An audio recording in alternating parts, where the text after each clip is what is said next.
Hi, my name's Batten. I'm the executive chef here at East Neighborhood for Michigan State University. Today we're gonna prepare a spicy Korean pork. It's one of my favorite things when I go have Korean food. Basically it's shaved pork. We use a pork loin, and it's got gochujang sauce with some other ingredients, and I'll show you how that's put together. It's marinated and then just cooked really hot and fast, and then finished off with I'm gonna finish it off with some toasted sesame seeds, green onions, and some fried eggs. Kind of twist between bibimbap and spicy pork. We've ran it twice now here at Acres, and the first time we ran out, so that was good and bad. So the response was good.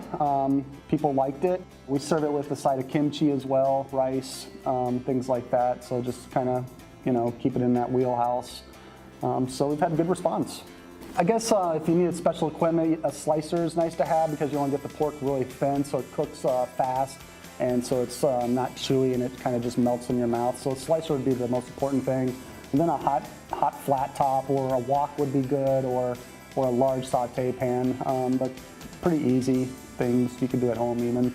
Some of the great things about working for culinary is the resources, the latitude to introduce new foods, new products, the latitude to have direct contact with your customers on a daily basis, so you can really get a feel for what they're looking for and try to provide that for them. I think those are all great things.